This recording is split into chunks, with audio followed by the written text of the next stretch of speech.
Hello my dear students, Gayatri Vidya Mandir उच्च माध्यमिक विद्यालय सांचौर जिला जालौर के हमारे इस यूट्यूब चैनल पर आप सभी का एक बार फिर से स्वागत है। प्रिय विद्यार्थियों, आज हम अध्याय 9 व्रत की प्रमेय 10.11 और 10.12 हल करना सीखेंगे।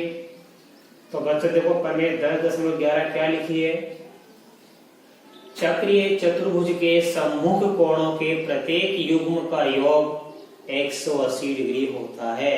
कल हमने सीखा था चक्रीय चतुर्भुज किसे कहते हैं बच्चों। जब किसी चतुर्भुज के चारों ही शीर्ष किसी वृत्त की परिधि पर स्थित हो तो वह चक्रीय चतुर्भुज कहलाता है। देखो बच्चों, हमारे पास ए बी सी डी एक चतुर्भुज है जो कि इस वृत्त की परिधि पर इसके चारों शीर्ष स्थित हैं। तो ए बी सी डी क्या हो गया, हमारा एक चक्रीय चतुर्भुज हो गया। तो सबसे पहले लिखेंगे, दिया है ए बी सी डी एक चक्रीय चतुर्भुज है। ए बी सी डी हमारा क्या बच्चों, एक चक्रीय चतुर्भुज है। क्या सिद्ध करना है, सम्मुख कोणों के प्रत्येक युग्म का योग 180 डिग्री होता है। ए का सम्मुख सी कोण है और बी का सम्मुख कोण डी है। और लिखा क्या है, सम्मुख कोणों के प्रत्येक युग्म का योग 180 डिग्री होता है। इट मीन्स इन दोनों का योग 180 होगा, ए और सी का, तथा कोण बी और डी का योग भी कितना होता है, 180। अर्थात चक्रीय चतुर्भुज के सम्मुख कोण के प्रत्येक युग्म का योग कितना होता है, 180 डिग्री। तो बच्चों हमें क्या सिद्ध करना है, हमें सिद्ध करना है कोण ए प्लस कोण सी बराबर 180 डिग्री लाना है। कोण बी और कोण डी इन दोनों का योग भी हमको 180 डिग्री लाना है, कोण बी प्लस कोण डी का। अब देखो बच्चों, यहाँ पे ये कोण दर्शा दिया है मैंने, राइट, ठीक है। अब हम क्या करेंगे, इसको प्रूव करने के लिए, इसको सिद्ध करने के लिए एक रचना करेंगे। रचना क्या करेंगे, हम ए को सी से मिलाएंगे, ए को सी से तथा बी को डी से मिलाया। तो बच्चों हम शीर्ष ए को शीर्ष सी से मिलाएंगे और शीर्ष बी को शीर्ष डी से मिलाएंगे। मिला दीजिए आप।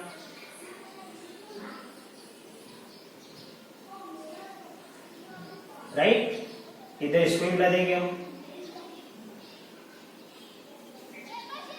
ये हमने मिला दिया। राइट, अब यहाँ पे कुल मिला के जो कोणों में विभाजित हो गए, कोणों को नाम दे दो आप। ये कोण दो भागों में बढ़ गया, नाम दो कोण नंबर 1, कोण 2, यहाँ 3 और यहाँ 4, कुछ भी लिख सकते हैं आप, आई समझ में आपके। और इसी प्रकार ये 5, ये 6, ये 7 और ये 8 इन कोणों में विभाजित हो गया। तो रचना हमने क्या की बच्चों, एक शीर्ष को शीर्ष सी से मिलाया, शीर्ष बी को शीर्ष डी से मिलाया। अब देखो बच्चों, कल हमने एक प्रमेय 10.9 सीखी थी। अब उत्पत्ति में देखो उसी की हम सहायता लेंगे। कल हमने क्या सीखा था, प्रमेय 10.9 से हमने क्या सीखा था, एक ही वृत्तखंड के कोण बराबर होते हैं, बराबर होते हैं। ठीक है बच्चों। तो देखो बच्चों, हमारे पास ये ए बी क्या वृत्तखंड है, इस वृत्तखंड से ये कोण सी और डी बन गया, और बी सी से क्या बन गया, डी और ए बन गया, और सी डी जो हमारा वृत्तखंड है ये, इससे ये ए और बी बन गया, और एडी हमारा वृत्तखंड है, इससे हमारा ये सी और बी कोण बन गया। तो एक ही वृत्तखंड के कोण क्या होते हैं, बराबर होते हैं। तो ये हमारा ए बी वृत्तखंड है, तो लिखेंगे इसलिए ए बी वृत्तखंड में क्या हो जाएगा, ये हमारा ए बी वृत्तखंड है, तो इसमें 8 बराबर 5 हो जाएगा बच्चों। कोण 8 बराबर कोण क्या हो जाएगा, 5 हो जाएगा। ठीक है, इसी प्रकार देखो हमारे पास में जो ये 8 बराबर 5 तो हो ही गया हमारे पास में, आए समझ में आपके। और हमारे पास में इसी प्रकार अब हमारे पास ये BC वर्गखंड हो गया। क्योंकि हमने AB वर्गखंड का ज्ञात कर लिया, तो AB वर्गखंड में क्या हुआ, ये AB वर्गखंड में कोण 8 बराबर 5 हो गया। अब ये BC वर्गखंड है हमारे पास में, तो देखो बच्चों ये BC वर्गखंड है हमारे पास में, तो इस BC वर्गखंड में ये कोण हो गए, आए समझ में। तो यहाँ पे ये BC वर्गखंड में ये कोण हो गया हमारे पास में, ये A और D बराबर होंगे। तो ये कोण कौन सा बराबर होगा, यहाँ हमारे पास में होगा ये 2 और 7। कौन सा बराबर होगा यहाँ पे, कोण 2 और कोण 7 बराबर होगा। तो हमें लिखना पड़ेगा यहाँ पे, ध्यान देना, BC वृत्तखंड में कोण 7 बराबर कोण 2 होगा। अब देखो हमारे पास ये AB वर्गखंड हो गया, BC हो गया, CD। अब हम लिखेंगे CD वृत्तखंड में। अब आप ध्यान दीजिए हमारे पास ये CD वर्गखंड हो गया, इसमें ये A और B बराबर होगा, तो 4 किसके बराबर होगा, 2 के बराबर होगा। ध्यान देना यहाँ पे ये 4, देखो यहाँ पे ये CD वर्गखंड है, CD वर्गखंड के ये 2 कोण हो गए, तो ये 4 किसके बराबर होगा, 1 के। CD वर्गखंड में हो गया कोण 4 बराबर कोण 1 हो गया बच्चों हमारे पास में। अब इसी प्रकार लास्ट हो गया हमारा ये AD वर्गखंड, ठीक है। तो लिखेंगे AD वृत्तखंड में, ये देखो ध्यान से, ये हमारा AD वर्गखंड है, इसमें हमारे पास देखो ये दोनों बराबर होगा B और C, तो 3 किसके बराबर होगा, 6 के बराबर होगा। कोण 3 बराबर कोण क्या होगा, 6 होगा, राइट। अब आपको समझ में आ गया, क्योंकि एक ही वृत्तखंड के कोण बराबर होते हैं, तो AB वर्गखंड के कोण 8 5 के बराबर होगा, BC वर्गखंड में कोण 7 2 के बराबर होगा, और CD वर्गखंड में कोण 4 1 के बराबर होगा, तथा ये AD वर्गखंड में कोण 3 6 के बराबर होगा। अब ये चूंकि चतुर्भुज के चारों कोणों का जोड़ 360 डिग्री होता है, तो आप चारों को जोड़ दीजिए। इसलिए कोण A प्लस कोण B प्लस कोण C प्लस कोण D बराबर कितना होता है, 360 डिग्री होता है। तो आप इन सभी को जोड़ दीजिए, 1 2 3 4 से लेकर 8 तक। तो हम लिख देंगे कोण A, 1 का मान किसके बराबर, 1 और 2 के योग के बराबर, तो कोण A प्लस कोण 2 और B का मान किसके बराबर, 3 और 4 का जोड़, और कोण C का मान है कोण 5 और 6 का योग, और कोण B किसके बराबर है, कोण 7 और कोण 8 का योग, बराबर लिखेंगे। आठों कोणों का जोड़ कितना हो जाएगा, 360 हो जाएगा। अब चूंकि यहाँ आठों कोणों का जोड़ कितना क्या, 360, हमको लाना क्या है, A और C का जोड़ 180। तो पहले अपन इसी को सिद्ध करेंगे, A और C का जोड़ हमको 180 लाना है। A में क्या लिखा है, 1 और 2, C में क्या लिखा है, 5 और 6। तो आप 1 2 और 5 6 को साथ साथ लिख दीजिए आप, क्योंकि हमें इन दोनों का जोड़ पहले क्या लाना है, 180, आए समझ में। तो आप A और C वाला मान साथ साथ लिख दो। A में क्या लिखा है, 1 2, और C में लिखा 5 6। तो आपको क्या करना है, ध्यान देना, ये 1 ये 2 ये 5 ये 6 वैसा का वैसा लिख दो आप।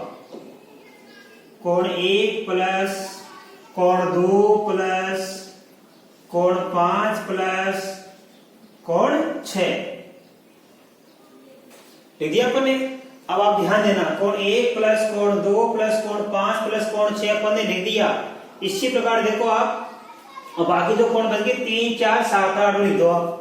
अब हम यहाँ लिखेंगे कोण 3 प्लस कोण 4 प्लस कोण 7 प्लस कोण 8 बराबर 360। हमने इसका युग्म बना लिया।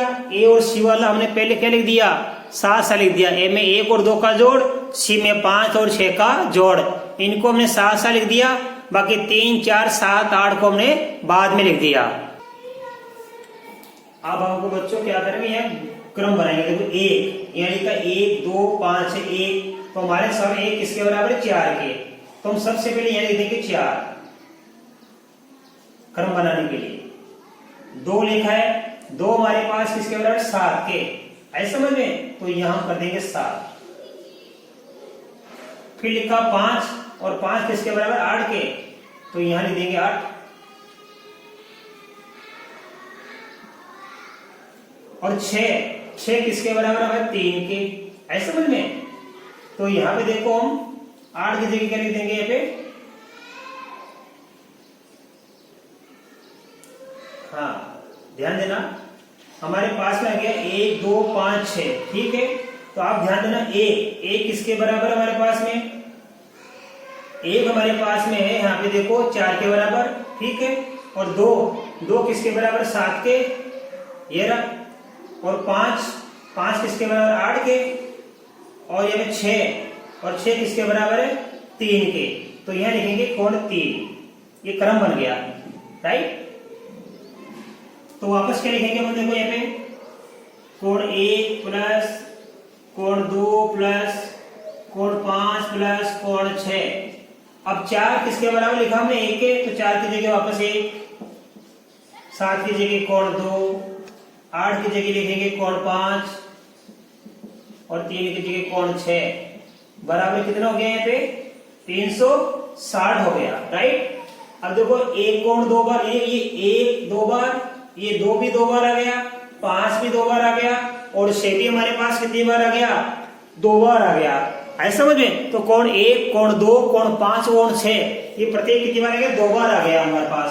तो हम क्या लिखेंगे, जोड़ देंगे इनको, यहां से लेके इसको और यहां से लेके इसको जोड़ देंगे, ये 2 बार आ गया, इसलिए कोष्टक में हो गया 2 कोण 1 प्लस कोण 2 प्लस कोण 5 प्लस कोण 6 बराबर क्या लिख देंगे, 360। बाकी मैं आपको ऐसे सिखा रहा हूं, देखो, इसलिए 2 की जगह 2 आ जाएगा हमारे पास में कोष्टक में। देखो अब ये 1 और 2, ये 1 और 2 किसका जोड़ था, 1 का। और यहाँ पे ये देखो ये 5 और 6, ये 5 और 6 किसका जोड़ है, C का। बराबर हो गया 360। 2 से हम इसको काट देंगे, आ जाएगा 180। इसलिए हमको क्या प्राप्त हो गया, कोण A प्लस कोण C बराबर 180 डिग्री। A प्लस C का मान कितना आ गया, 180 डिग्री। ये तो हमारा सिद्ध हो गया, राइट। इन दोनों का योग 180 रहेगा, इन दोनों का योग हमको लाना है 180, तो लिखेंगे। इसलिए ध्यान देना, क्योंकि हमारे पास कोण A प्लस कोण B प्लस कोण C प्लस कोण D, चारों कोणों का जोड़ कितना था, 360 था हमारे पास में। इसलिए आप ध्यान देना, इस A और C का जोड़ कितना है यहाँ पे, 180।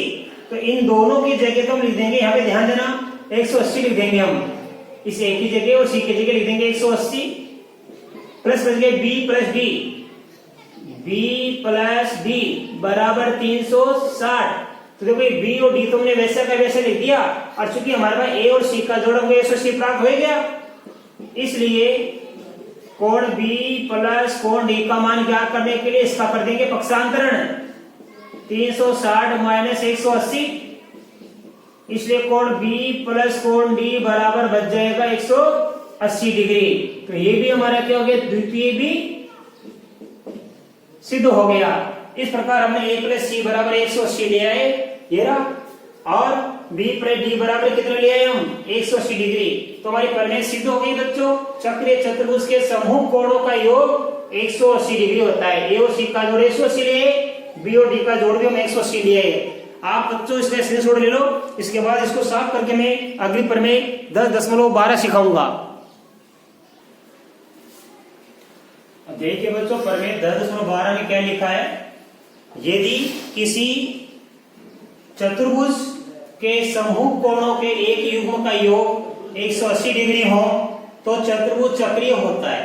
देखो बच्चों, हमारे पास क्या है, ABDC एक क्या है, ये चतुर्भुज है जिसमें समूह कोण A और D इस युग्म का योग 180 हम मान लेंगे। तो चतुर्भुज क्या होता है, चक्रीय।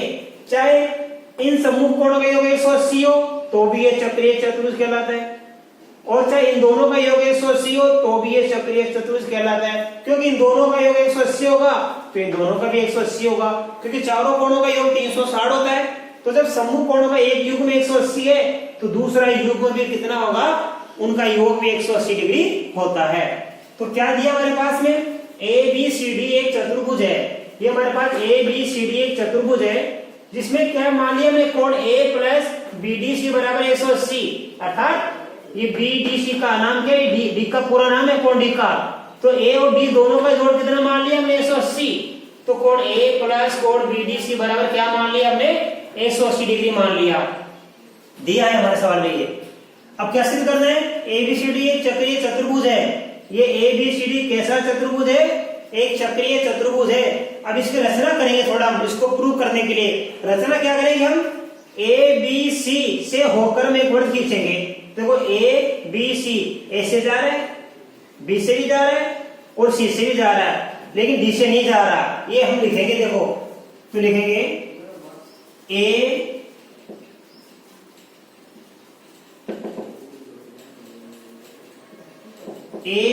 बी व सी से होकर एक वृत्त खींचा अपन ने, और क्या मान लिया, माना कि यह है वृत्त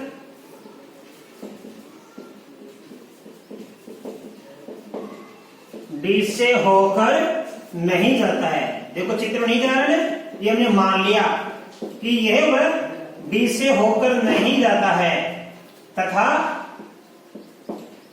ये हमारी सीधी रेखा को, तथा वृत्त सीधी रेखा को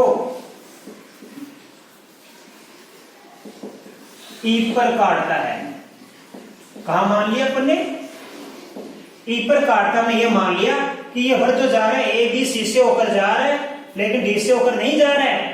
तो ये सीधी रेखा को कहां काट रहा है, हमने मान लिया ई पर काटता है। अब हम क्या करेंगे, ध्यान देना बच्चों, अच्छे से समझना। हमारे पास में ये वृत्त ए बी और सी से होकर जा रहा है और डी से होकर नहीं जा रहा है। तो हम क्या करेंगे, इस बी और ई को जोड़ देंगे। तो लिखेंगे बी को ई से मिलाया,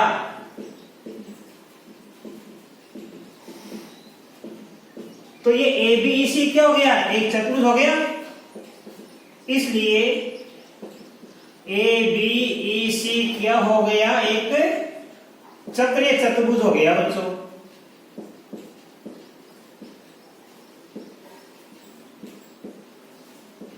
क्यों हुआ, क्योंकि ए बी ई सी चारों शीर्ष कहां है, इस वृत्त की परिधि पर है, राइट। तो ए बी ई सी हमको क्या प्राप्त हो गया, ये एक चक्रीय चतुर्भुज हमको प्राप्त हो गया। तो देखो बच्चों, अब क्या हो जाएगा, हमारे पास ये ए और ई, इन दोनों का योग क्या हो जाएगा, 180। इसलिए कोण ए प्लस कोण ई बराबर कितना हो जाएगा, 180 डिग्री, क्योंकि हमारे पास क्या है, चक्रीय चतुर्भुज हो गया। ये हमारा समीकरण नंबर 1। लेकिन ये कोण ए किसके बराबर दिया हुआ था, लेकिन कोण ए प्लस कोण डी दोनों का योग 180 डिग्री, ये समीकरण नंबर 2 मान ली। कहां से, क्योंकि ये हमारे सवाल में दिया है। देखिए ये ए और डी का जोड़ कितना माना था हमने, 180, और ये ए और ई का जोड़ कितना आ गया, 180। इसलिए समीकरण 1 व 2 से,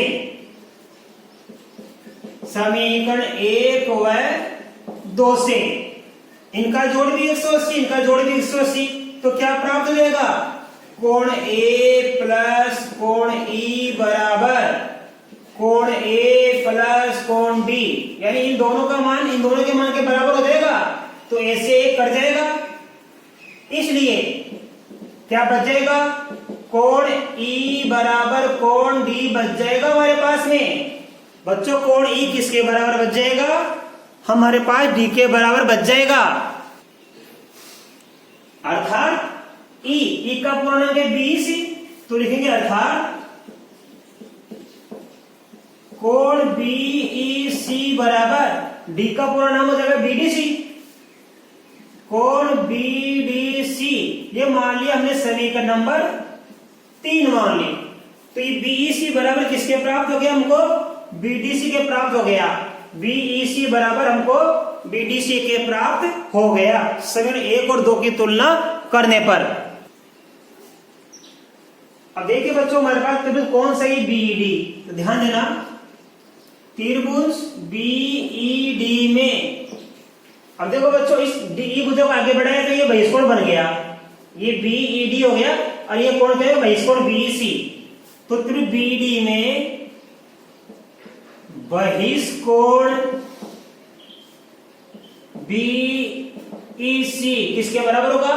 दो अंतराभिमुख कोणों के योग के बराबर। यानी ये कोण इसके और इसके दोनों के योग के बराबर होगा। इसका नाम क्या है? ईबीडी।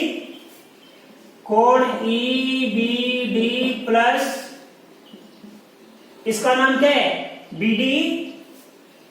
कोण बीडीई। ध्यान देना ये यहाँ पे ये बहिष्कोण क्या है? बीईसी। इन दोनों अंतराभिमुख कोणों के योग के बराबर होगा। और ये हमने समीकरण नंबर क्या मान ली? इसको 4 मान ली। राइट, इसको हमने समीकरण नंबर क्या मान लिया? 4 मान लिया बच्चों। अब देखो बच्चों समीकरण 3 व 4 से, समीकरण 3 व 4 से ये बीसी किसके बराबर है? बीडीसी के। और ये बीसी इसके बराबर है, तो यह मान इन दोनों के बराबर हो जाएगा। राइट, इसलिए कोण ईबीडी प्लस कोण बीडीसी बराबर किसका हो जाएगा? कोण बीडीसी के। राइट, अब बीडीसी से बीडीसी कट जाएगा तो यहां क्या बच जाएगा? 0। इसलिए कोण ईबीडी, ध्यान देना बीईसी, क्या लिखेंगे यहाँ पे? बीईसी यहां लिखेंगे हम, ध्यान देना। यहां पे ये दो कोण समीकरण 3 व 4 की तुलना कर रहे हैं हम। हाँ ठीक है, देखो तो बीडीसी से बीडीसी कट गया तो इधर क्या बच जाएगा? 0। अब आप ध्यान देना यहाँ पे, तो हमारे पास में ये ईबीडी बराबर क्या बच गया? 0 डिग्री। ये तभी संभव है, ये 0 कब आएगा? ये तभी संभव है जब ई व डी संपत्ति हो। ई व डी